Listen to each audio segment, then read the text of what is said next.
So I'm sorry, I forgot it.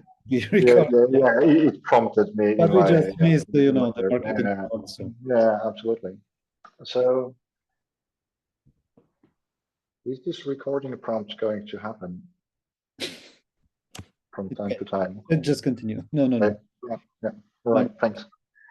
So after I assimilated a lot of knowledge, let's say, I started working as a level designer in 2016 on a 2D side-scroller game called My Memory of Us. And since then, I did a few indie game projects which were in the, let's say, AA range, so like mid-budgeted. They did fairly well. I will not list all of them because there's quite a few of those. But I was doing this until 2021 when I moved into systems design. I led system design for TPP roguelike shooter, which was a challenge of its own. It was a new role for me, but I had the chance to see what system design is all about, how it influences the overall shape of the game, and how the game is made on the math side, let's say. And since last year, I've been using this experience to design systems, progression, and economy for an open world survival game called Forever Skies. It has been in early access since June 2023. It's been very well received, with been almost at 90% positive reviews on Steam. And we sold quite a bunch of those, so we are quite happy with it. So after this brief introduction of who I am, let's talk about a little bit about what is actually game design, because game design is really wide discipline, because you can approach it from psychology and UX angle. You can do it from architectural and industrial design if you're going more into level design. You can approach it from traditional graphic arts. There are many games that have been using this as their main focal point, like Greece, for example, or Journey, let's say. You can approach game design from this very math-driven way of using the game theory, the statistics, probabilistics, and math to design math-based systems like Richard Garfield did with Magic the Gathering ages ago in the early 90s. You can approach it from ludology and game critical theory. So this is a field of cultural anthropology that allows you to understand how games play a part in basically human development and human societies, and how we can make those to try to influence our society in a certain manner. Sorry. Oh, I'm sorry for that. That will just take a little bit of work. So I would like to say how each of those areas basically translates into what you can do as a game designer. So psychology and UX design is kind of bread and butter of a game designer, because everything that we do with a game is a piece of art that allows a user to interact with a digital device. It's going to be a PC, it's going to be a console, it's going to be a handheld, a phone, whatever it is digital. There is a whole area of expertise of how humans interact with things that display video of some kind. And luckily for us, in the game design industry, we do have support of our friends in web-based, application-based UX design, and they've got great research going on. There has been a lot of research done in behavioral psychology that is also applicable to game design. And if you really try to look around on how things are made, you will find that it's a topic that just keeps on giving, and you can learn a lot of how people behave alongside the fact that you'll be learning how to design a game. The other area is the architecture and industrial design, which translates very nicely and very neatly to level design. Knowing how buildings work, how we as people perceive architecture, what feelings it can evoke, and how we can play with pacing and space and composition of digital level. All of those problems were kind of solved by architects. They have been around for roughly 5,000–6,000 years, which is a long time, and allowed a lot of them to figure out many complex problems. So game and level designers in particular, we can bring this knowledge from architecture and apply it to game design straight on very often. The same goes for industrial design. Anybody who designed a puzzle in a logic game generally probably used some principles of industrial design. So how elements work in relation to each other, how the player, the user, can use them, and how he or she can achieve their goals using those elements. It's very simple to designing a washing machine. Washing machine itself is a puzzle for many people, and puzzles in games can be designed using the same principles. The traditional graphic arts also very handy in level design. They also might influence everything that we do. There is a big reason why some games are being picked on Steam. They just look good, and the other ones don't. And also the aesthetics of game design are based in the knowledge that the artists, the traditional artists before us, came up with, basically. The game theory, statistics, probabilistics, and math. Anyone who's dealing with any area of game design needs to have at least basic understanding of math. Not a lot of it. Do not be afraid. If you're doing level design, this is kind of optional, but still very useful.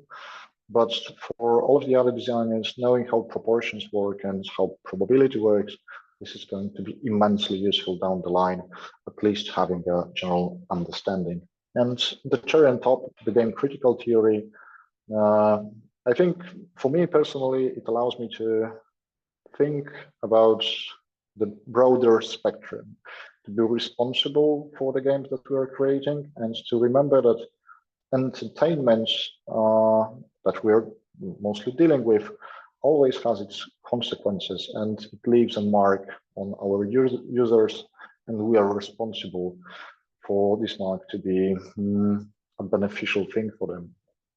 So after this lengthy intro, but design is a wide area, let's move forward. What does game design have in common with designing a house? Each of those has to serve the user and fulfill his needs. It's very easy in terms of a house. You need to be able to walk through it comfortably. You need to have a place to sit down. You need to have a place to sleep. You need to have a place to cook, and so on and so on. All of those are human needs that the house is trying to accommodate. And a game is very similar in this manner. We are trying to accommodate the general need of entertainment, usually, but there are also other needs that we can accommodate. But we're doing this mostly by listening to our users and really getting to know what their needs are. And as there are many different types of entertainment, this is something that we will leverage on in our work down the line. The other thing is that when an architect designs a house, he asks the client about his preferences and then iterates on the initial design in this type of dialogue between the client and the designer, and it goes on for a few times until the plan is done, basically. And we as designers in other area do kind of the same thing. We plan the design, we try to execute it, and then we iterate on it, changing the designs, refining them, until we do have the user needs fulfilled and we are happy with our game, basically worked out. The other thing is that designers' role in the production team is to provide other people with vision and plan for various areas of the game. It can be very big picture, as in we want to make a shooter game, and they can be very zoomed in, as we want this menu to be really, really small or more visible in this like very small piece of the UI needs to be better. So the scale of this moves a lot, but what is basically a constant is that the designer is usually the person who answers the questions asked by the other people on the team. And the design workshop should be made in a way that it allows you to answer those questions in a competent manner and foreseeing the problems that may come up in the future. How you can start actually doing this?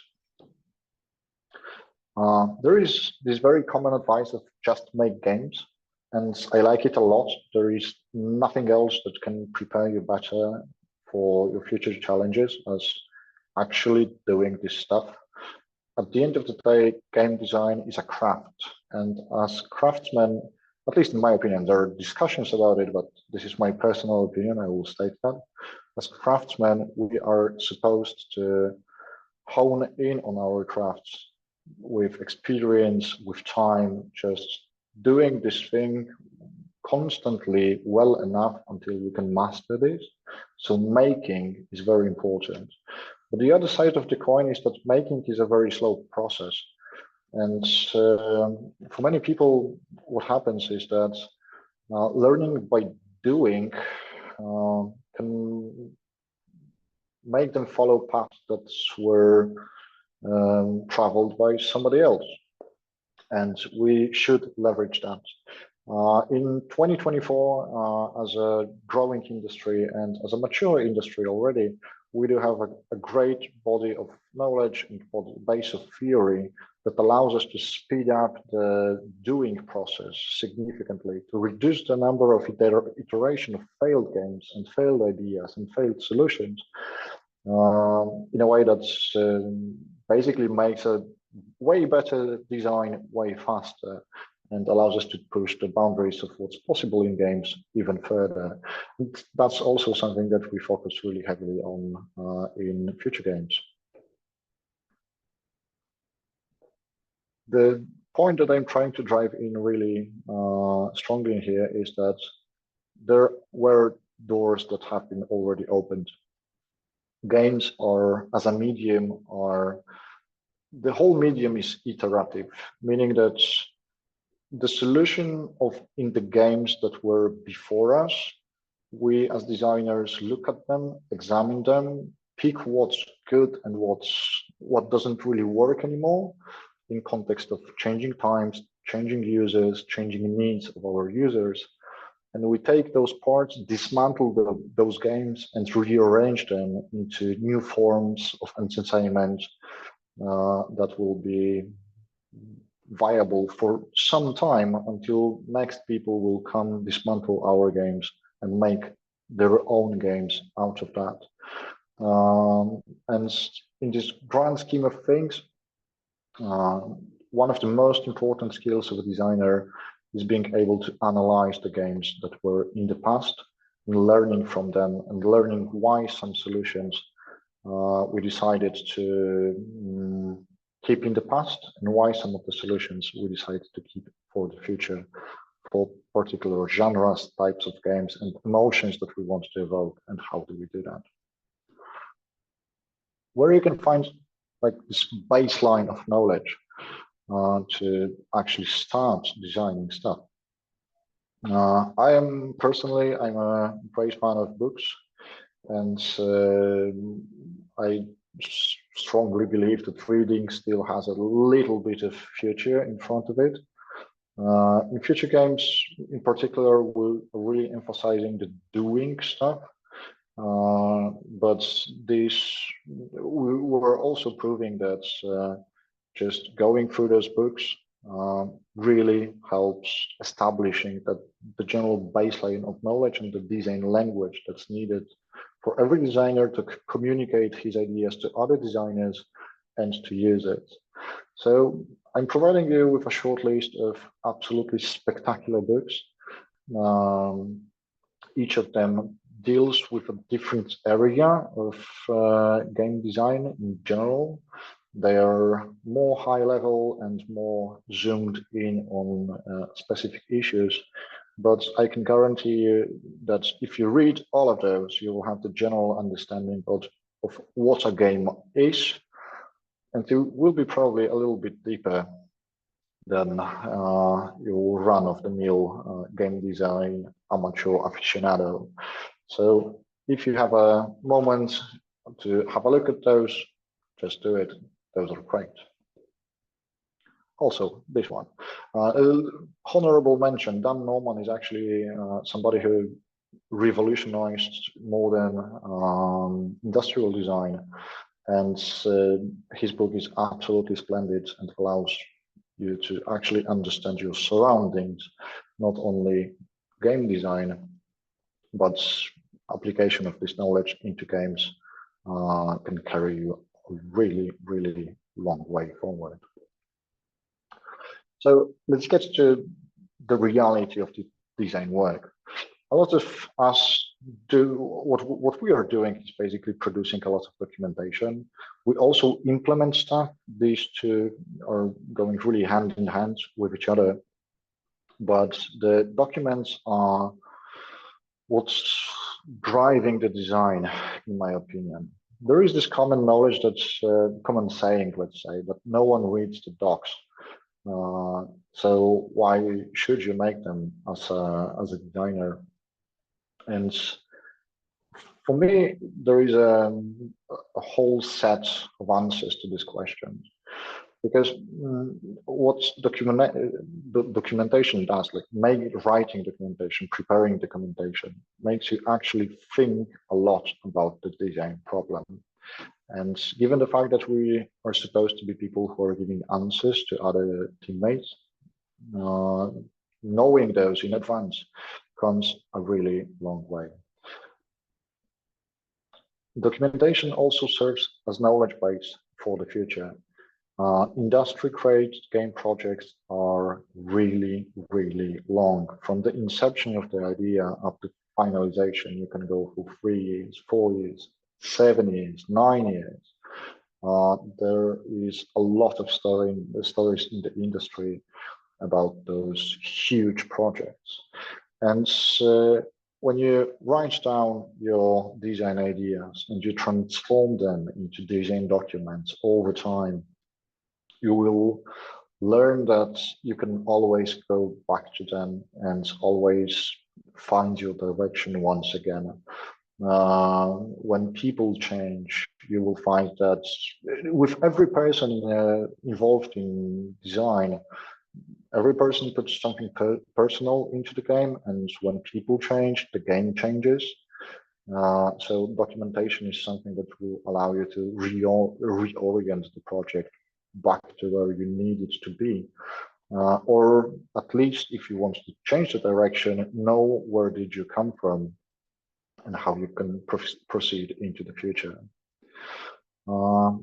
Documentation is also extremely important because it builds a common dictionary of concepts between you and your teammates. It applies in the design departments, which are usually quite small, and designers usually understand each other quite well. But one of the main roles of the designers is also communicating the design ideas outside in a way that people from different departments with different sensibilities will be actually able to understand those. So there is a slightly different manner that you will communicate ideas to art people using lots of images, lots of drawing, hand gestures, and all of these like kinetic ways of communication. And there is a completely different way of communicating designs to programming teams. And as a designer, you really need to be able to talk to all of those people and have them on the same page. So if you know what's your language of your game, of your specific project, then you can teach other people to like be on the same page as you with this language. This also allows you as a designer to realize your grand idea, or even the very, very small ones, like the changes in the UI. The documentation also, like down on the ground, allows you to prioritize tasks. There is a reason why those game projects are so long. We are doing thousands, hundreds of thousands of small incremental changes that allow us to have the game ready, basically. But all of those kind of needs to happen in the specific order sometimes. But if you write good documentation and you are able to pass it to production team for prioritization, this helps everybody immensely, because this way you can basically jumpstart all of the processes in your company in a sensible manner. So everybody in advance have a general understanding what will happen in the next week, 2 weeks, a month, or 2 months from now. So you're also providing the people with comfort of the vision. And at the end of the game production cycle, the documentation supports quality assurance in their tasks. QA is extremely important. Those guys are our eyes and ears in the game dev cycle, and they are invaluable. So when they've got your documentation and they can compare it to what's actually in the game, they've got much easier time in looking at the discrepancies and seeing what doesn't really work as you have intended it to be.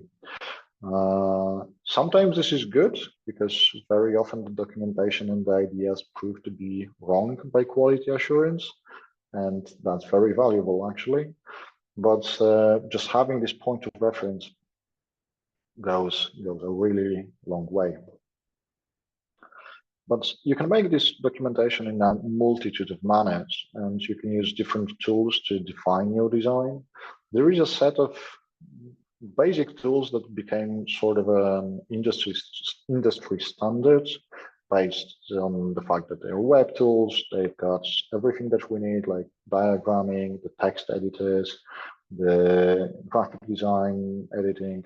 So they are in here, and each of them serves a different purpose, and it has a different way of influencing your thinking. So all of those like traditional text editors, so like Google Docs, Words, Pages, this type of stuff, like text editors, OG, they're great tools for building up narratives, building story and narrative driven thinking mostly. So like preparing the scenarios, describing the user experiences, like intended, like golden path user experiences. But as documentation tools, there are also notoriously not read, because big walls of text can be really hard to explain to other people. They don't really necessarily want to spend their time on reading those. And even if they do read those long documents, they do not retain a lot of information out of those. So it's great of a tool to build up your idea and jot down notes and write stuff down, but it's not the best in communicating to your teammates. Other tool in this category, spreadsheets. Also great tool for actually doing design and to putting your systems inside, to do the calculations, to do the modeling if you reach this point in your system design career. But notoriously hard for anybody who's not really prepared to read those. You can do a lot of stuff with it. So like making your spreadsheets good enough and visual enough that everybody else is going to kind of understand what's going on. So these allow me, for example, in my work to attempt visual explanation of stuff, which generally goes longer way than the text itself. But when you really want to start showing your teammates something, you go to Miro, Figma, and Canva, so like let's say the big trinity of whiteboards, diagramming tools, and like UI/UX design tools that allows you to showcase what you actually mean. So we've got this screen and this happens over here. We've got this screen and this happens over here. We've got this element of the system. It connects to all of those in this and this and this manner. And you can showcase via diagramming to many different people what is it the basis of your thinking? How did you arrive at your conclusions? Sometimes, many times, this is not needed, but it will make your thinking process a lot cleaner if you try to break it down into very small components as in Miro. And if you're familiar with like programming thinking and object-driven programming, you will soon find how advantageous this mode of thinking about game design can be, and how you can utilize those tools to support this. This is very different thinking from the narrative-driven one, the linear text-driven tools. And if you can leverage those networked ideas and formulate them into diagrams, you will soon enough find that it elevates your thinking into a completely different way. And the best tool to define your design, but also the slowest one, is the actual engine. So any designer worth their salt at some point needs to be able to present their ideas in engine. That's where the quick prototyping comes in. That's where you as a designer need to learn either like Unreal Engine's blueprints or some other visual scripting, or like C# for Unity, just a way for you to be able to flesh things out, because there is a million things in design that cannot be explained in documentation. The whole area of game feel does not exist on paper, it can only be shown. Level design starts on paper, and you should really do that in the beginning, but the whole feel of the level has to be experienced. And generally we graduate through those like steps of documentation over the course of the project, and at the end of everything your tools serve the game to be in engine. That's your ultimate tool to design a game, because at the end of the process it becomes a full game. And honorable mention, paper prototypes. I absolutely love them, although I still dream of industry standards of like preparing those in regular way or form. They are very valuable for anything that's remotely connected to being a board game, but also simulating some of the systems that you might have in your game, and you want to pre-plan them, how they will work, and to see how they interact with each other. And the paper prototype just allows you to do it quickly and in a clean manner that leads itself into actually planning what you need for the game. There is an ideal situation happening very, very rarely, as far as I know, but you can conceive of that you will make the paper prototype of your game, it will work, you will refine it up to the point that you will be able to just give it off to implementation.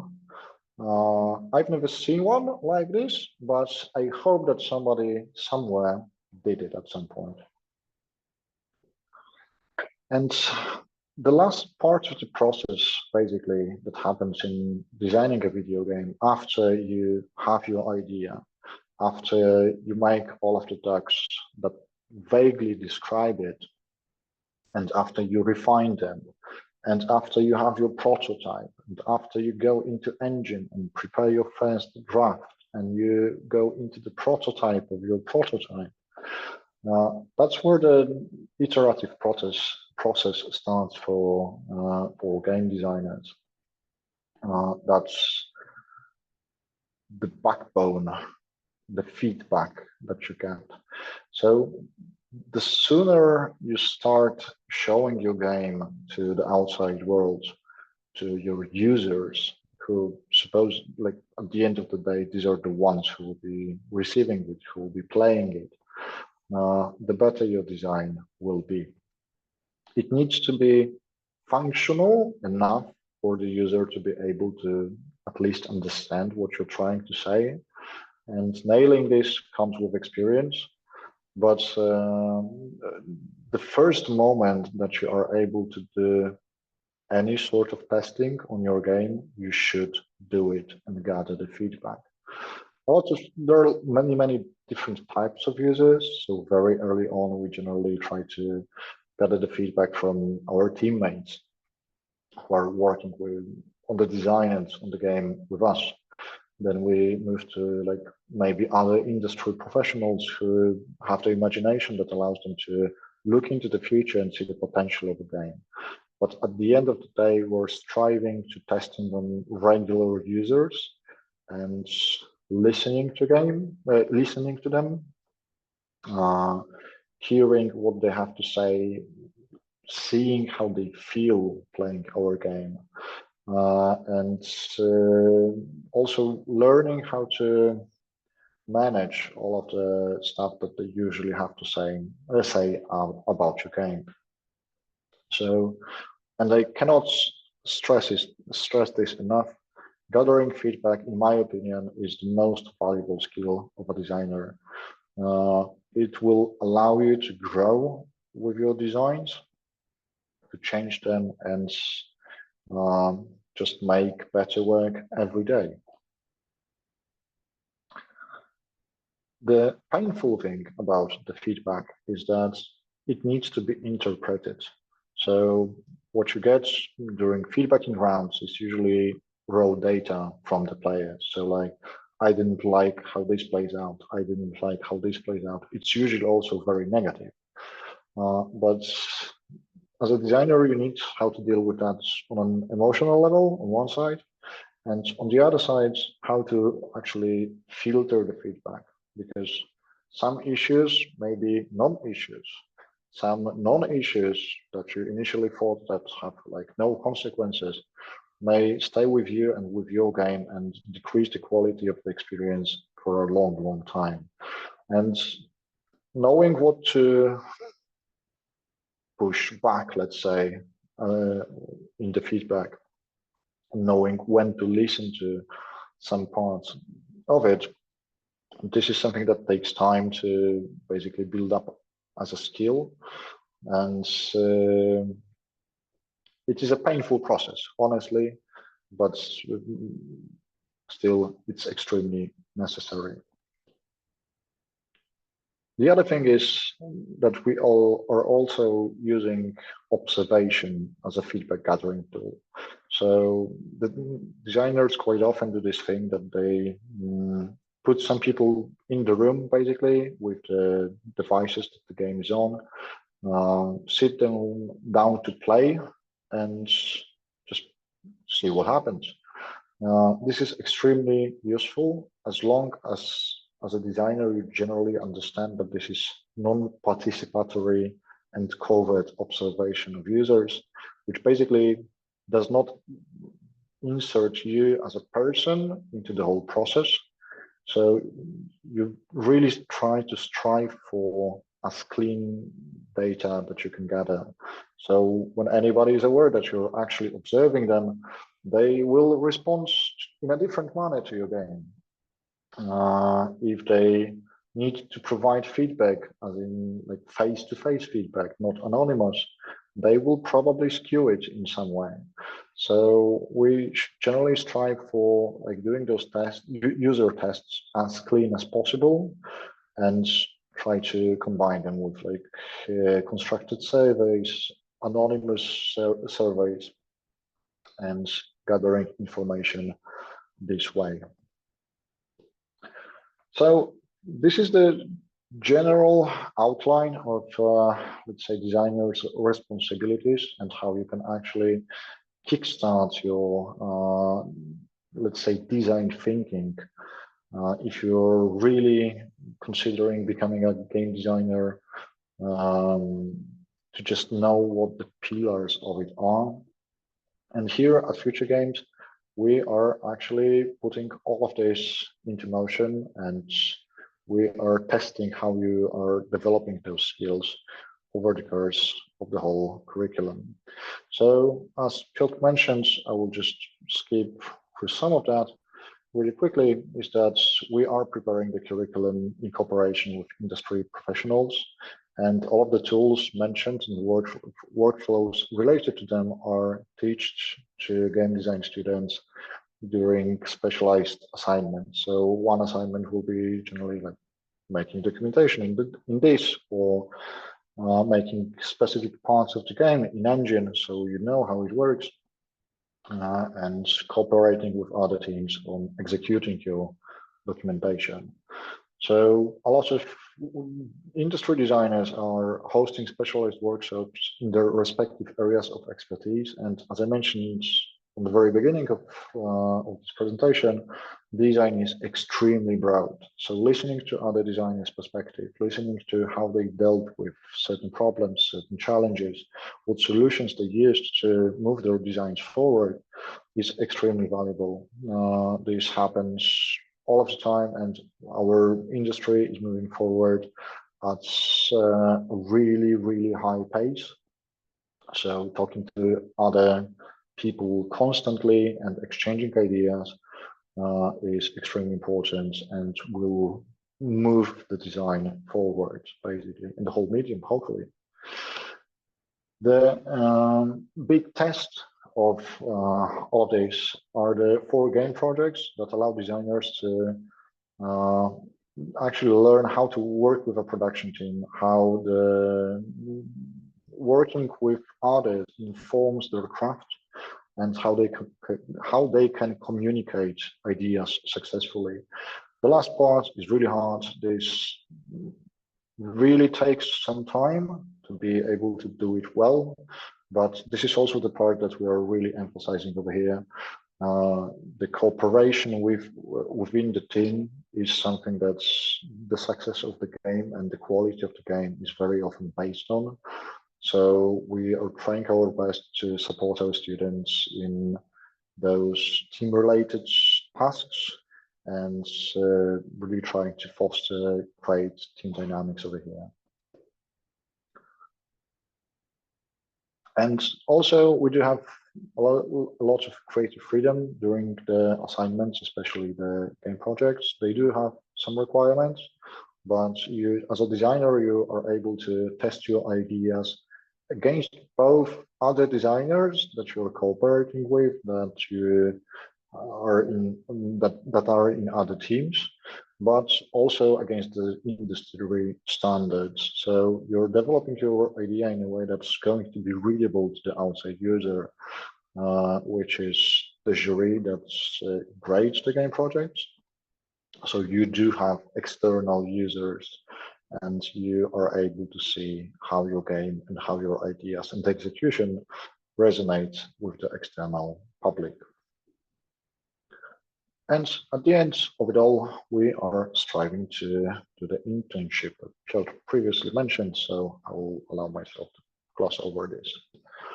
So thanks for your attention, and I hope that you do have a general understanding of what we are trying to do over here and how design works in this broad overview. And I would love to ask our special guest, Miodrag Kovačević, to join us for the Q&A session. So I did prepare some questions, and Miodrag, would you join us in this? Yes, hello everybody. I'm Miodrag Kovačević. People call me Mio because it's usually easier to pronounce. I'm game director here at Starbreeze. First off, thank you for having me here. Thank you for the presentation. And yeah, I've been just a little background around me. I've been working at Starbreeze since 2016 now. I've been in the industry since 2012. Technically, I started off as a community manager and then slowly got into game design. Before that, I used to write game reviews and game articles in magazines in Serbia and on websites online in English. And my educational background is mostly languages and literary criticism and analysis. But yeah. So how I initially go into design and how to influence how I design games. So I kind of always wanted to make games since when I was a kid. 1991, I got a Sega Master System, which is like an old 8-bit console. I got that as a gift, and that got me into games. But I kind of had like a similar situation as Radoslaw mentioned, where you didn't really have any education back then in Serbia about developing video games. We didn't even have a game industry in Serbia back then, so I kind of just didn't really pursue that until say the late 2000s, early 2010s when it started forming, and that's when I decided to get into it. And I've always been sort of like more design oriented than more like analysis oriented because I wrote a lot of reviews. Like I said, I studied languages, I studied literary criticism, and even had like courses in other media criticism like movies. So I came in from the angle of the more like social creative aspect of game development, and analytical, not in the sort of like necessarily just systems way, but more just like also in an emotional and cultural way. So it seems like it was connected to like this critical theory approach, let's say, from the beginning. So like looking at games and realizing what they are and how they can be good, I guess. Yeah, because you can once you kind of learn the history of other creative mediums, you kind of see a lot of patterns that are very similar. Like one thing that I like to reference is if you look at, say, like literary creative movements and like romanticism, for example, or if you look at like artistic movements like impressionism, symbolism, so on, like they're always kind of a response to what happened beforehand, and they always kind of look to deconstructing and reconstructing the medium that they're doing. So like I guess the visual part is like the easiest to describe. Like when you look at like art, it tries to be more and more realistic and more refined over time. But then eventually, when you reach kind of like the peak, like this is as realistic as stuff will be depicted, and then you have things like the invention of the like photography. Then they go like, well, we've reached the peak, but now let's deconstruct it, and then it becomes more and more abstract until the only thing you have left is kind of like a dot on the canvas. And that's kind of similar with games. Like if you look at games, we're trying to like make them as like realistic as possible, but you also see sort of like counter movements to them with indie games and like more abstract styles and more going back to like simplified, like refined design. So when you learn like more about like other mediums and how they work, a lot of that can be also applied to games if you know how to recontextualize it. Exactly. Yeah, absolutely. For me, it was architecture and archaeology. I was trained as an archaeologist, so bringing in of stuff from the outside of games into games. This is something that's like really useful. You have been working on in the video games industry for a long time now, and you started kind of outside of it and went inside, informed by your, let's say, like literary background. And nowadays you are the creative director of a huge multiplayer game, basically. How do you feel that your work and the nature of your work has changed between your starting designer days and moving forward into systems design and the creative direction of the whole thing? I think they're kind of similar, but also like very different positions. Like when you look like game director is usually very closely associated with the game's design because you're kind of trying to keep everything in a singular vision. But when I kind of started off as a game designer, a lot of it was very much a, hey, this is what we need made. Can you make this for us? And then you kind of try and understand, okay, well, this is the game, this is the vision that I was told about the game. How do I make something, that fits into it? And the big challenge that I think a lot of like junior designers go through, and I went through as well. You kind of want to make what you like, kind of want to make what you think is like the best thing, and that's obviously going to be informed by your own personal tastes. But that might not always necessarily be what the project needs. But then if you're not really inserting yourself and your preferences in the project, then you can get bored and because like, oh, I'm making stuff that I don't actually like. Like I work like, for example, on mobile games of certain genres that I wasn't particularly passionate about. And that obviously also affected the quality of my output. But I think part of maturing as a game designer as like the craftsmanship of it is being able to see what the task is and deliver on it. Basically being like, okay, well, this is the vision of the game, these are the players that enjoy the game, and even if I don't enjoy this game, I need to understand why players who do enjoy it like it and try to deliver that for them. Because you can also have like the opposite situation, like if I'm really passionate, say, about a particular genre, my taste might not be what like the usual players want. Like if I particular like I say I'm working on a first person competitive shooter and I really hate snipers and I don't think snipers should be in a first person shooter even though I'm passionate about the genre, that might not reflect what actual people like. So I think like the big maturity is realizing, oh, you're making games for other people, you're not making them necessarily for yourself. Yeah, there is also this like let's say saying that you should make games that you would like to play, and I think this applies to like starting designers really nicely because it's kind of easy to find the fun if you know the genre and you know the feeling that you're trying to evoke, because like some games did it for you. You can look for it in your own work and like really try to replicate some of the stuff that you have seen before.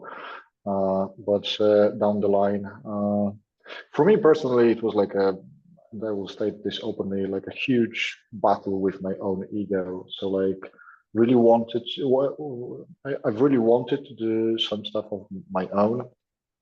And I really, really needed to learn over time how wrong I was in many areas of design and in how I approached it as a craft, and finding this satisfaction in let's say maturing, as you put it so well. Just realizing that this is not for us, this is not an ego trip, and this is for somebody else. There's a lot of, for me at least, there's a lot more satisfaction down the line just trying this approach and living by it, like that this is like a user-driven experience. Yeah, and I like that like one of the courses like that were mentioned was like in Sweden there's like the indie game course that can be taken, because developing indie games is much also different than developing like a larger game, let's say something that's like 40, 50 people. That you have to like tone down the ego when you're working with that many people, because it's not about you do have like a singular vision because you want to deliver a cohesive product, but you're working together with people, and I think sometimes that gets lost with how we see video games develop like from an outsider's perspective, because we like to put big auteurs on a pedestal and say like, oh, this is the creator of this is the creator of this. But when you're developing games, even those people who are put on the pedestal, they work very closely and collaborate with people, because otherwise you're not really going to get a cohesive product. Yeah, absolutely. I do think on the other hand that like games do not do this as much as like other traditional media. Yeah, so like the director of a movie is usually like this household name. Games do not necessarily have this, and I also think that this is kind of baked into the nature of like game design as a craft. It's nice to like it's nice to be a household name, but we don't have so many of those. The Yeah. creators are usually slightly removed. Yeah, and I think this is nice. This is healthier for us, I would say, down the line at least, if you manage to deal with that properly. Oh, so I Um, didn't catch the question. What did you say? I would love to move actually to the next one because you started as this critique-oriented person, let's say, and I'm personally really interested. What has compelled you to go into systems design in particular? Why the change into like those bigger things? I would say. Yeah, so I always wanted to be more of like a generalist game designer, which it's getting harder and harder to be a generalist, I'd say, because games have gotten so big that you start breaking down designers, not just like talking about like, level, narrative, and game design, but you start breaking down things into like AI designer, system designer, combat designer, progression designer, economy designer, just starts getting more and more fragmented.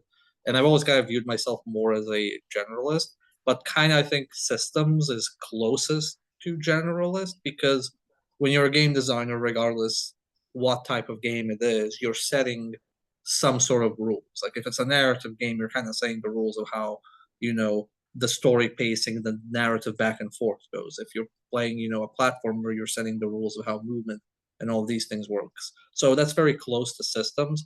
Honestly, like I was initially, so like I said, I started off as a community manager, but then the first game design job I had was narrative slash general game design on adventure games.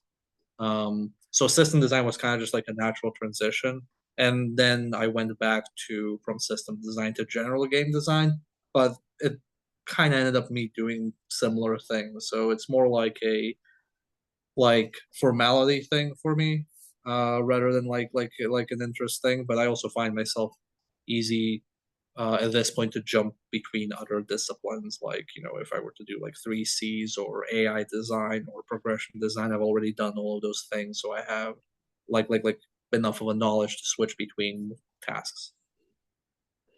Yeah, like you touched upon like a very interesting point, which I'm still thinking about this and doing this constantly because I'm coming from the indie space where everybody's have to be a generalist, generalist designer. There are like two of us, three of us in the company, so we have to cover a lot of different stuff.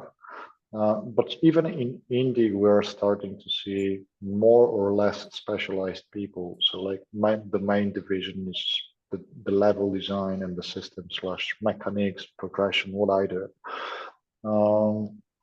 Do you think that's how we can benefit from, I would say, deepened specialization as a medium, or compared to like having this like old school way, let's say, like from the smaller companies, so like back from the 90s, early 2000s, where the multidisciplinary approach to design was way more common than it is right now?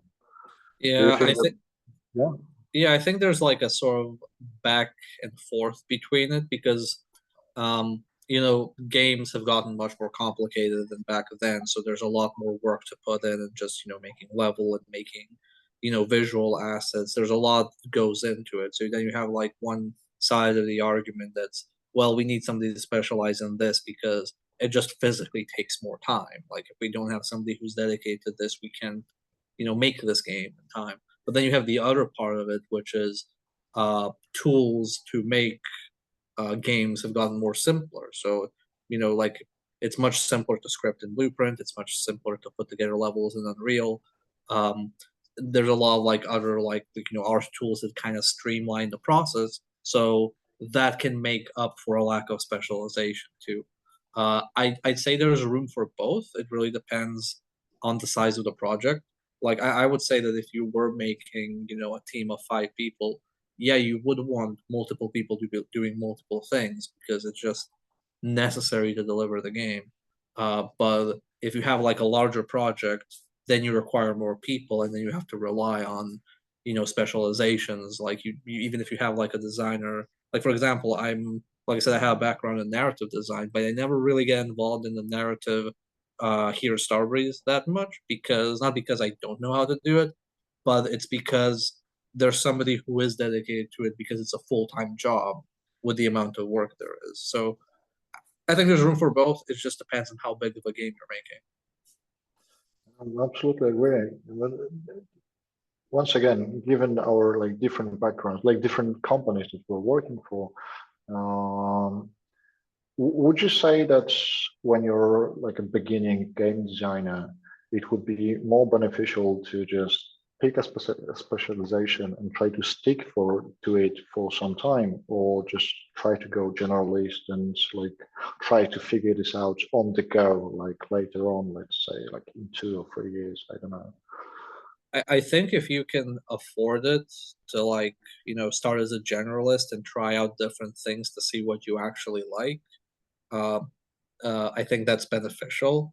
The issue is, like I said, like if you're looking for, an industry job, the games industry is already pretty strict about what they want in a lot of cases. Like they're kind of like, oh, you need, if you want to be a combat designer, you'll be asked, oh, you must have this many years of experience with, combat heavy games or worked on a combat oriented game. I know I've had, like, in my career issues where I've, like, I understand how certain systems work, but it's hard to get a job because people are like, well, you haven't really shipped anything in that capacity, so we don't know whether you know it or not. So my advice would be that, well, during your education, you kind of try out different things if you can as a designer, like try to make like levels, try to play around with the narrative, try, combat or platforming, try different things to see what you like. And if there is something that you want to specialize in, I'd say consider going for it. But if you don't want to specialize in it, and if you just like, all of these disciplines, then I think that's also valid. It just can sometimes get a bit harder.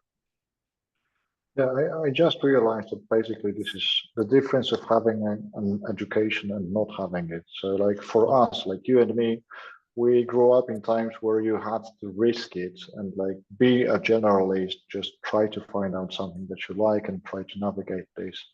And a school just provides environments to do that. Yeah. Which is nice. So forecast for the future of games. People will be specialized after school, but they will maybe have better experimentation environments. Moving like trying to zoom in a little bit on your craft as a designer. I reckon that right now probably you're mainly dealing with people, let's say, and managing the general design direction. But could you tell us a little bit how you try to ideate and refine game systems? Well, what is your general process? How do you approach that? So I think you kind of touched upon most of the tools in your presentation, because those are most of the things that I use as well. So when I start doing an outline of a design, I use a text document. So then when I have something written down that I'm happy with, if it's just like a small design for a small thing, that might be enough. But if it's sort of like this big design for, an entire game pitch, for example, then I slowly move that text into like a presentation, like a PowerPoint or Google Slides presentation, because it's easier for people who are supposed to see it to digest. If it's a design just meant for other designers and myself, then text is usually good enough. But there are other things I use.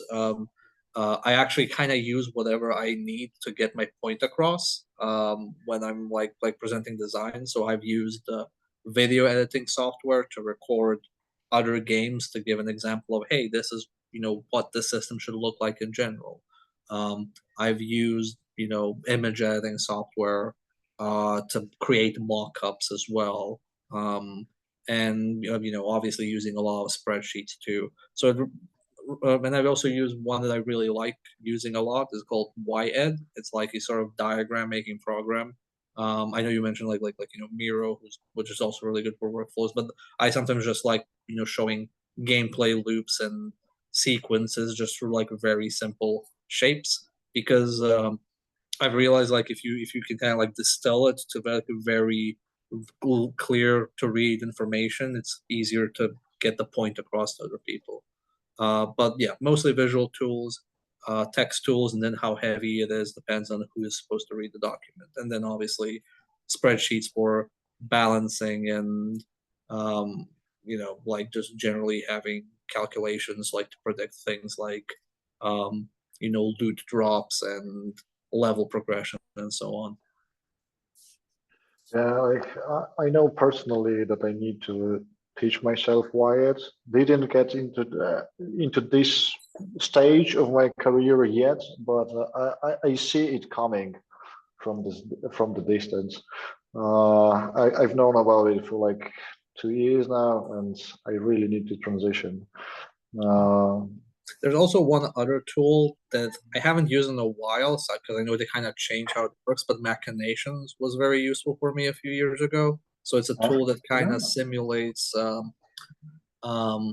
like you can basically simulate any gameplay loop in it if you want, like whether it's a strategy game or a first-person shooter. And what it essentially is you just kind of place like resource nodes, and you tell them, okay, from this node to this node, move this resource at this interval with this percentage chance. So you can simulate anything from, how fast do I expect a player to get through a level to how much gold do I expect a level player to get by killing 50 enemies. It's a very nice visual tool, but they've changed it a few years ago to be like subscription based and web based. So I haven't tried it recently, but I remember that being very useful like 5 or 6 years ago for me. Yeah, for me too. Like I remember it informed a lot of my learning basically until I kind of learned to do most of this stuff in Excel basically. Like at the end of the day, it's quicker. But Machinations was great. It was great for me for like explaining systems to like non-design people. Because parts of the moving, you can like prove that you are kind of correct in what you're trying to say and what you're trying to get across, which also helps us. Design is always imaginary, so there's like a lot of selling of ideas. Proving something is sometimes very, very valuable. So we kind of touched upon the how do you explain systems to other members of your team, so like the PowerPoints, the Machinations, the spreadsheets, like the whole shebang. But how do you deal with people that do not read the design docs? So like didn't read, or like I read it but I forgot about it. How do you keep everybody on the same page over the course of the game project? It's very difficult. I think even after all these years, it's still very difficult because people don't like reading, and that'll always be a thing. And we've tried many things. We've tried condensing the document. We tried like more visual aids. We tried bullet points. There's a lot of stuff that like we've tried. I would say at least at minimum, you should always start a document with this is the goal of this system. So like this is a system that does this, just like one line. Its goal is to achieve this.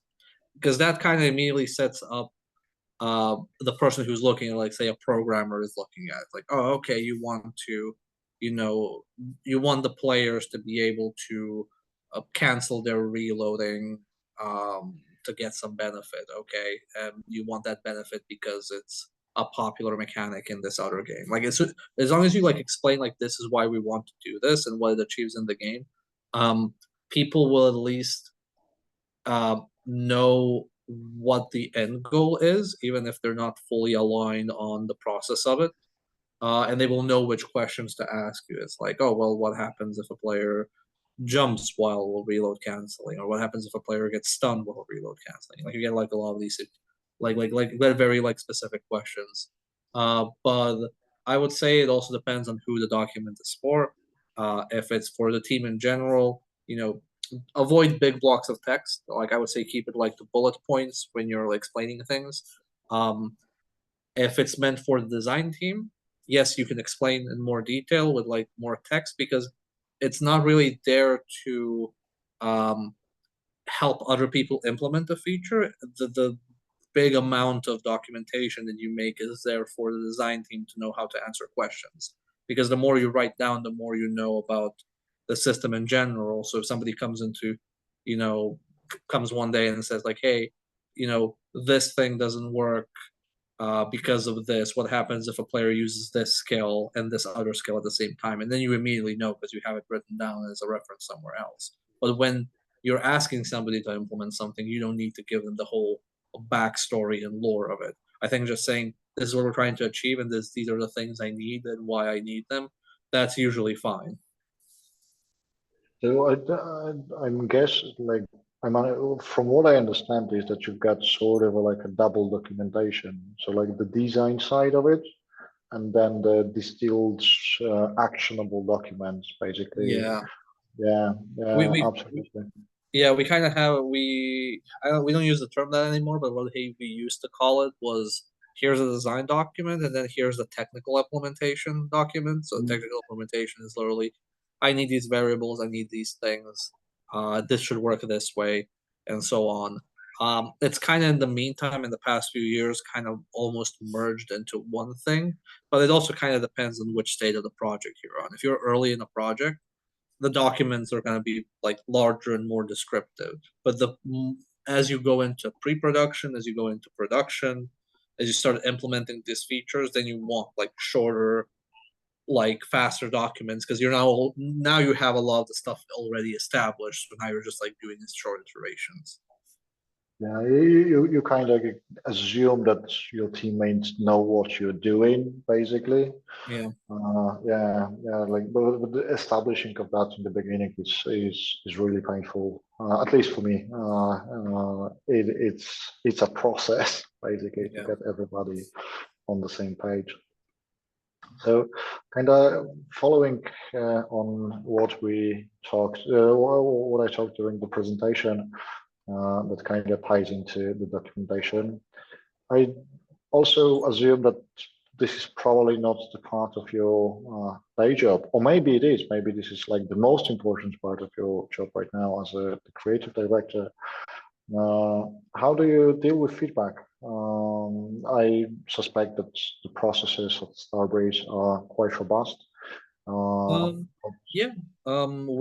So for internal feedback, we do play tests and we do surveys. So we put together a survey in Google Forms if we want to ask feedback on specific features.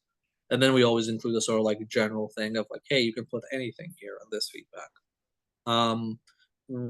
And then, obviously for focus testing the feature, it's that feature, but, depending again, which state of the project you're on, the questions might be a bit more general.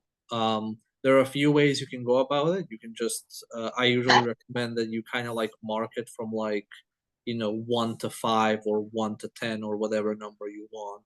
Like, I like this, I don't like this, like how I feel about a feature. Because then if you have the same questions that are like numbers every like week you play test, then you can kind of track, oh, is this, going up or going down? Like are people feeling like better or worse about the game?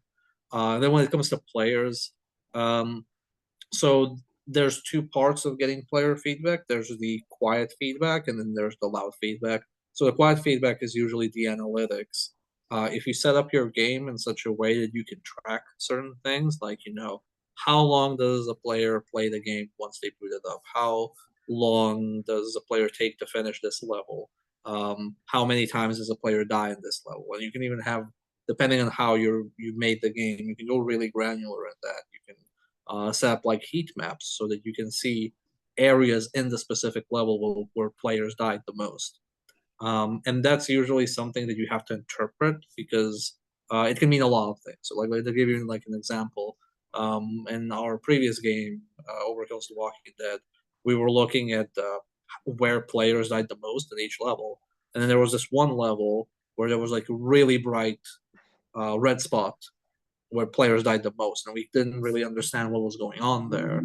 And then we went into the level, and we were like, "Well, there's no enemies in this area. Why are people dying? Like, we're not understanding the issue." And then you kind of, when you start looking at it and thinking about it, then you realize, oh, there's a ladder where you go up, and then players would try to run back down, but not grab the ladder and fall down and die. And then we realized, oh, players are dying because climbing down ladders is really difficult in our game because it's not super precise. But that required interpretation. If you just looked at the raw number, it wouldn't have told you anything. And then there's, the player feedback, that's the loud feedback, which is the feedback you get from, players directly, that you get from, forum posts, that you get from videos and so on. Those are also usually, like, I always say, like, being a community manager is like a very serious job, because interpreting this kind of feedback is, one, draining, and two, very difficult, because people will like you said earlier, like, people are very good at giving problems but not really good at giving solutions, but they will try to give you solutions anyway, because they feel like, oh, well, I know exactly why I'm upset. I'm upset because this thing isn't good, and it would be good if it was just like this instead. So that's like a bit more tricky. I usually recommend trying to, understand like how people are feeling about a specific feature, and then, breaking it down. And sometimes people will be right. Sometimes, like, somebody will suggest something very random that actually is the solution, and you'll catch it. But a lot of times there will be noise. So you have to kind of combine, the analytics, what the players are saying, and what you, as an industry professional, think from your experience. So it's kind of like sort of this triangle of feedback. And then there's also a bit more like focused player feedback, like when you're doing, say, a beta, or if you do focus testing, which is when you invite people over to try the game behind closed doors, and then like we do that for our game, where we invite players sometimes, and we put them in a room and they play the game, and then they give us, like, feedback or impressions on what they just play. And that's a more controlled environment, because when people are in person, they're much nicer than when they give feedback online.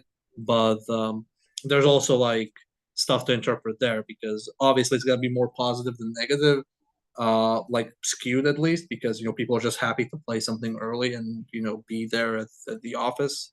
So that's the part where like experience really helps. Like the more you do of it, the more you process the feedback, the kind of better you get at gauging it. And I will always say, if you're in a bigger team, do listen to your community team that's talking to players. They will generally, or if they're a good team, they should generally know to like go through the noise and tell you, hey, this is what people are complaining, and we think this is a problem.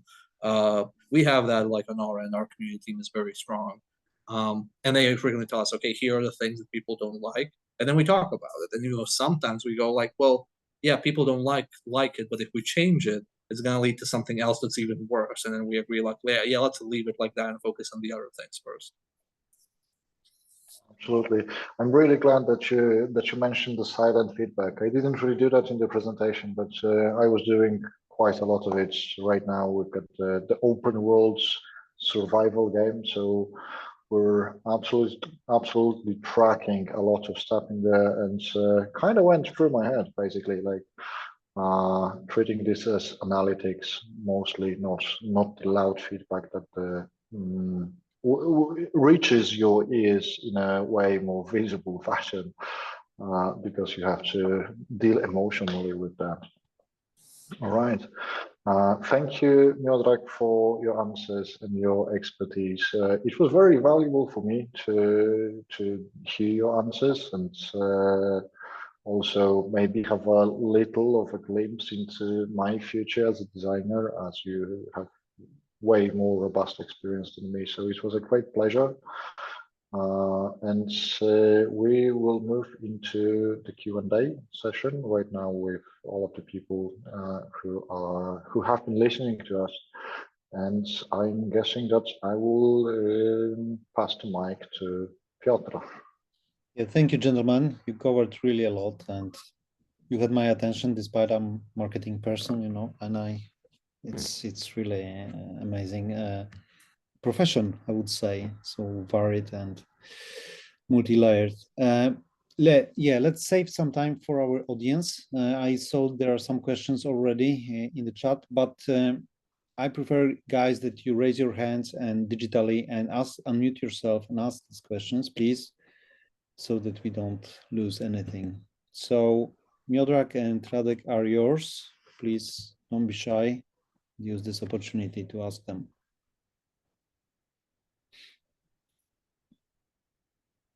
Lydia, you had the question. Don't be shy.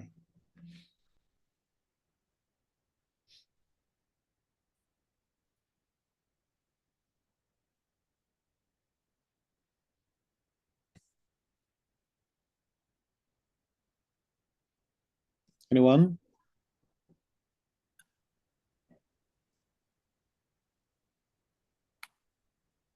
So maybe we'll try to address stuff that came up previously, I would say. Yeah. I can answer the question from Leah because I really like that question. I think it's pretty good. Do you want me to read it out? Yes, let's do it. So you recommend Christopher Barney's book. Recently, he visited our country for a series of lectures, and he mentioned that if you have the option to avoid entering the game industry, it's better to do so because it is very challenging and demanding. What do you think about this? Can you share some moving insights from your own experience in the gaming industry? So something that I have noticed in my career is that game developers will usually tell you not to get into the games industry. And I think that's kind of like a bias because this is what we're most familiar with. I think each job has its set of challenges, and it's all about which challenges you're willing to tackle. I have had a pretty rough time in the industry. Like, you know, layoffs are pretty common, and I've had to deal with that, and I've had to deal with a lot of other things in the industry. But also, when things work, they're very fulfilling. It's very fulfilling just to see, you know, people talking about your game and playing it, and knowing that, you know, what you did, you know, brought people together, even if it's just entertainment or if it's like something that's more emotional or something they get engaged in as fans. It's a very rare feeling to do when like everything aligns, but it is it is a very draining industry. It's very passion driven because it's a creative industry, and a lot of bad people will exploit that passion, whether it's people who you work for or whether it's people who play your games. My main argument for why you should get into the games industry is because I feel we need good people to make it better. Because there's a lot of bad stuff in the games industry, and I don't think it'll improve unless we have new blood with new views and just new people that will push for these changes. Because you know, on average, like most of the people in the industry are you know, like you know, more senior, more older people that have been here for a while. And you know, I think just like having new perspectives, more diverse perspectives, will just help the industry in general be better, so that hopefully we have less people, you know, telling others like, yeah, don't get into the games industry. It is pretty hectic, but I would say, you know, any career is like my parents, they're not game developers. They were government workers. They had a pretty rough time. And they would probably say the same about their jobs. Like, oh, never do, you know, never be an electrician or never be an accountant. It's not worth it. If I might chime in on this, I think that's one of the problems, I would say, kind of, with the game industry is that it's high risk, high reward in many cases. And this lends itself to the workplaces being not as stable as in other, let's say, traditional industries. But compared to, let's say, movies, we are really rock solid. So like studios last way longer than a movie project. Doesn't really require us to like move between companies, move between agents, changing teams, and so on and so on. So like compared to entertainment, which we are a part of, game industry is really solid. And I'm very happy to see that as an industry, we are maturing into having like reasonable working condition, which was not the case in like the 90s and the early 2000s. And I think that a lot of the bad press just comes from this time. So fingers crossed that Rockstar fixes the ways and so on, and we don't have any more scandals. Okay, we have some bold people here raising their hands. David, what's your question, please? Hello. Hi. So thank you for the great presentation. I really had a great time listening and hearing all this very useful information as someone who aspires to be a game designer. So I'll just read out my question if that's okay. So my question is, what would be a great portfolio for a position of a game designer? What would it look like? Should it include more GDDs or in engine examples or a combination of those two? So this depends from my experience along the company. I always thought that game design portfolios were a bit strange. Usually, because there's a lot that goes into it. So, like, if you're a visual artist, you can show the visuals. If you're a programmer, you can show off mechanics. But how, at least I approach it when I'm like reviewing game designer applications, is I will look at what the person has worked on, and then in the interview process, I will ask them specifically, like, hey, you like you worked on this game, it's this genre, can you tell me more about it? And then we start talking about it a bit more, because it's very hard to just say, at least from my perspective, like, oh, hey, here's a mechanic somebody developed like on this portfolio. Like, I would still talk to you and I would still ask you the same questions. So I'd say just like showing games you worked on, like if you did game jams, for example, and made small games, if you did student projects, just showing video footage of them, like, hey, I worked on this and these are the things I worked on it. That's usually just enough, and then you don't need to show anything deeper than that, because I think usually that will come up in the interview. Obviously, this depends on the company. There are some companies that will be very specific of, oh, send us your full portfolio, but at minimum, a list of games you worked on with screenshots or video footage, and just saying which aspects of it you worked on. There's also this thing that anyone can see bad design, but it's notoriously hard to show what good design is, because good design strives to be invisible. You strive to have your player immersed without any friction on the go. So and it's really hard to show something that's invisible, like the systems.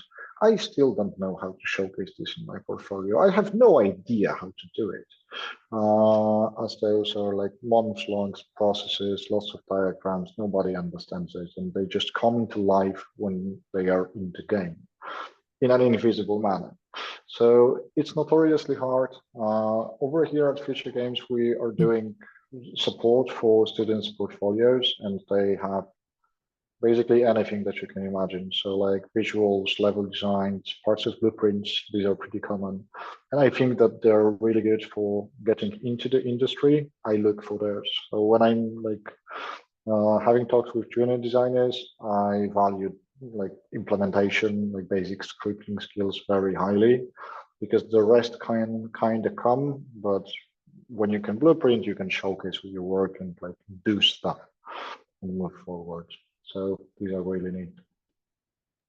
Thank you. Guys, no one? Akshat, please unmute yourself. Hello, everyone. Hey. First of all, thank you for organizing these amazing webinars. It's really helpful for all like entry-level people like me.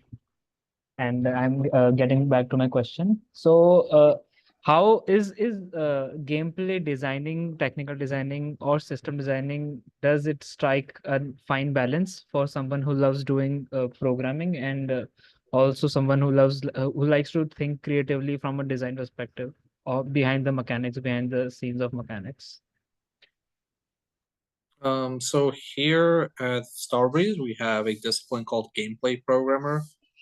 So those are people who usually, implement the gameplay mechanics that come from design, but they also are required to have a good design sense, because you also have different types of programmers. You have, like, for example, engine programmers, and they're not necessarily, they don't need to understand good gameplay, but a gameplay designer does, because if they have a good sense of how like something should play, how something should feel, they can give feedback, but they will also need less direction to implement things. So how we have our workflow between our design and our gameplay programmers is, for example, here's a design, we give it to them, we tell them what we're trying to do, and then they'll play around with it, and sometimes it'll be like, hey, so this thing you said, it doesn't really like work, but can I make it this other way? Because I think it achieves the same result. And then, you know, sometimes that's, you know, sometimes you say yes, sometimes you say no. But then other times they'll come in with like, hey, so I've been playing with this that you made, and if we made this change, I think it would feel better. What do you think about it? And that's something you wouldn't really get from, you know, somebody who's just like a pure programmer. So if you were looking for a sort of like overlap between designer and programmer, that is kind of the discipline that I think would fit you. Thank you so much. Thanks. By the way, on this note, Miodrag, do you have like technical designers at Starbreeze?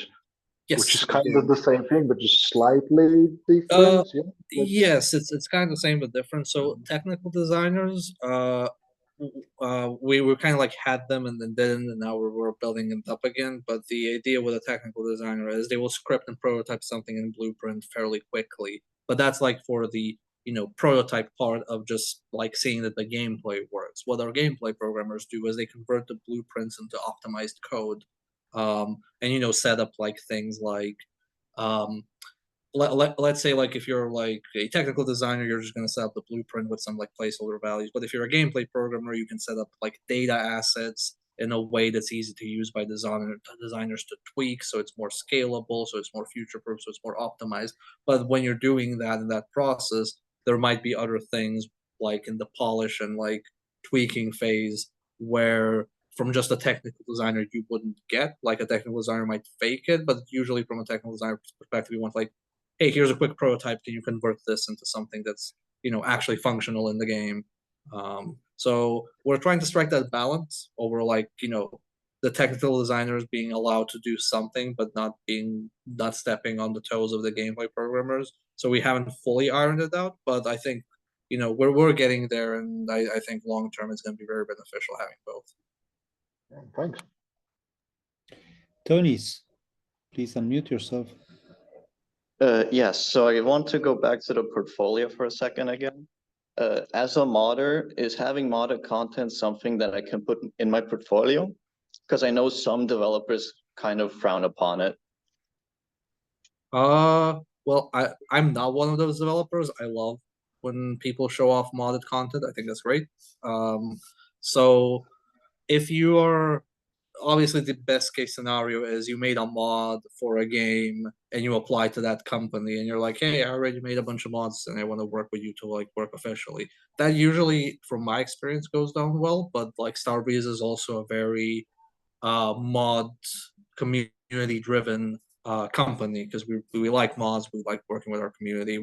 We've had people who have been from the modding community that joined us to work here full time. Obviously, there might be some other situations where it doesn't work. I wouldn't imagine, at least from what I've seen, that Nintendo would like people messing with their, you know, games and IP. I think that might be frowned upon. But I think you can just do the research for the company you're applying at. I would encourage to put like mods as well, because I, for at least from my perspective, that's always a plus, because that's also showing, you know, good game design sense. Right. Thanks for the answer. Matthew. Hi. Thanks for taking my question. Thanks for putting this on. This has been really great information.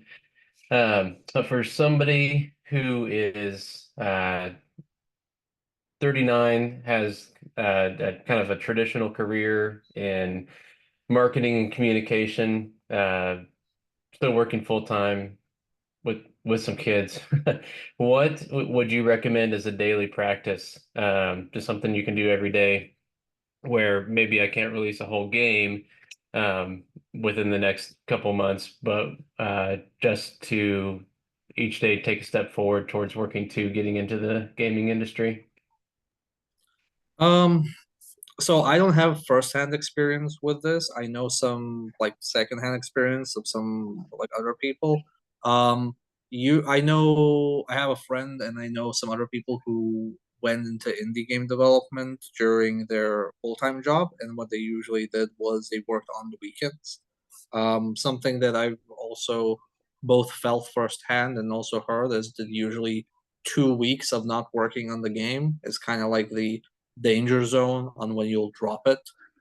So my recommendation is look at what, like, you know, your pacing is that it would work. Like if you want to do like, 2 hours a day after work, that might be too intense, but maybe you want to put in just, 4 hours on the weekends, like on each day. So like get 8 hours in, keep your scope reasonable.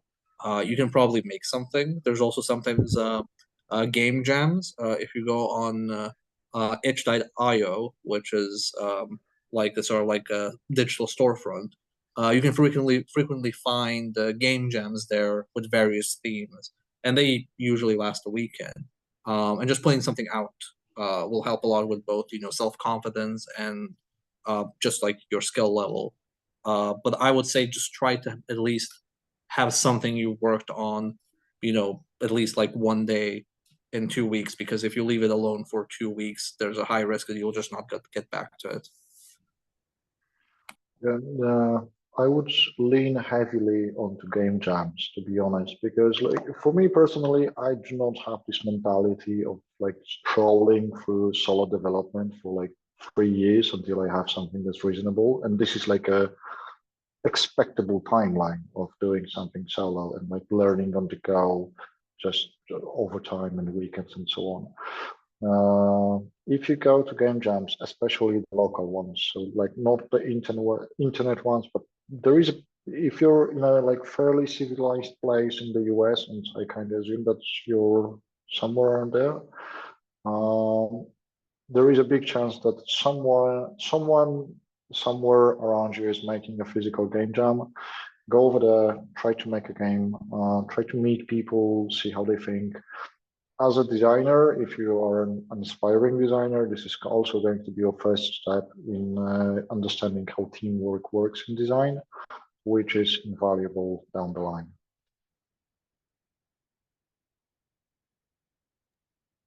That's great advice. Thank you. Vladimir, you managed raising the hand, so now the stage is yours. Oh, and hello.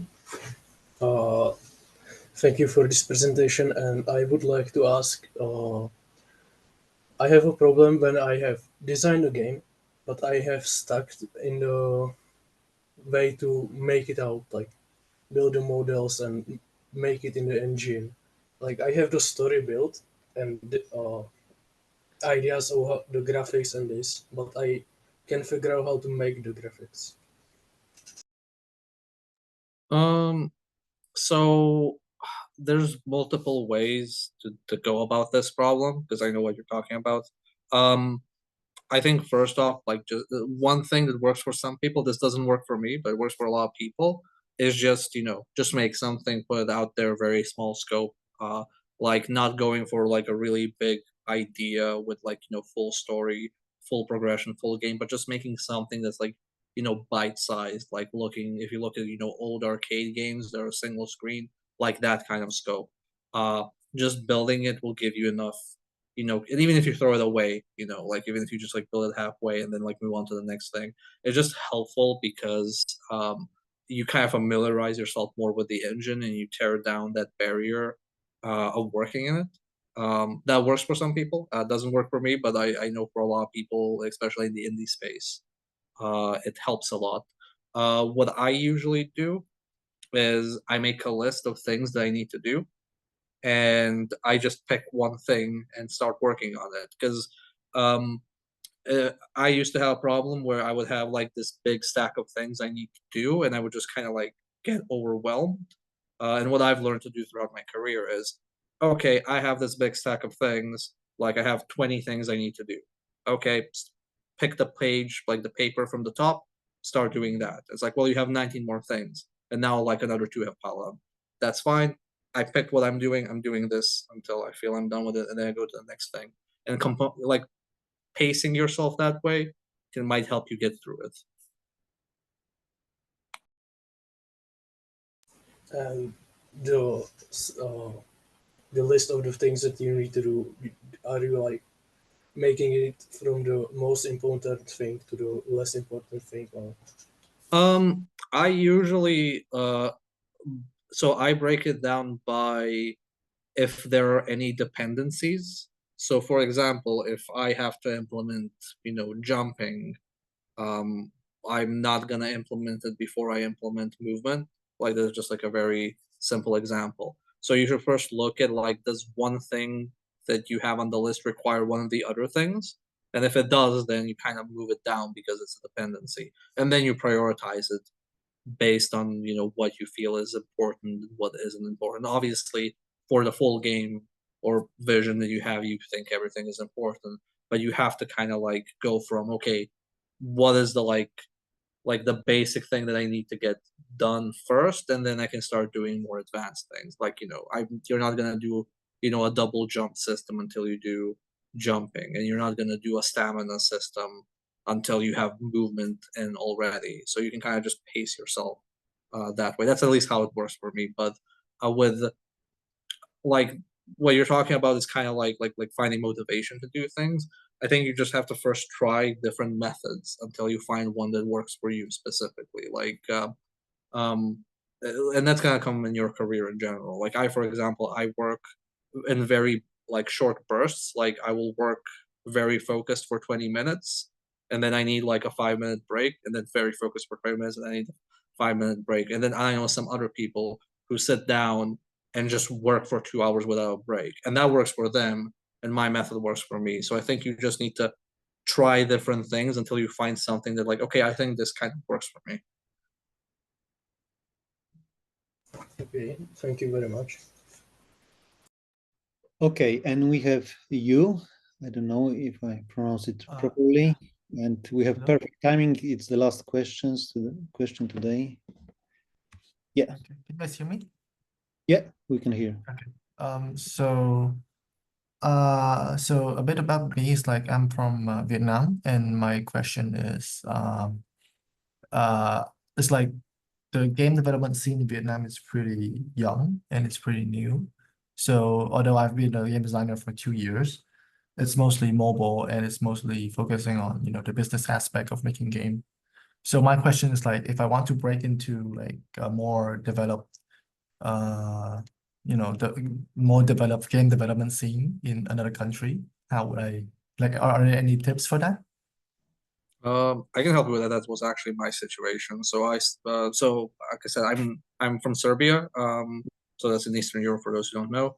And I moved to Sweden for this job here at Starbreeze in 2016. So I started off in mobile, and then after that I moved to casual PC gaming and mobile. So it was kind of like adjacent, but it wasn't, you know, core games. It wasn't, you know, first person shooters or like, you know, the main thing you see on consoles on PC. But that's what I wanted to get into. So it took me from 2012 to 2016, so 4 years of working until I built up, you know, a portfolio, a resume, experience, and so on before I got this job.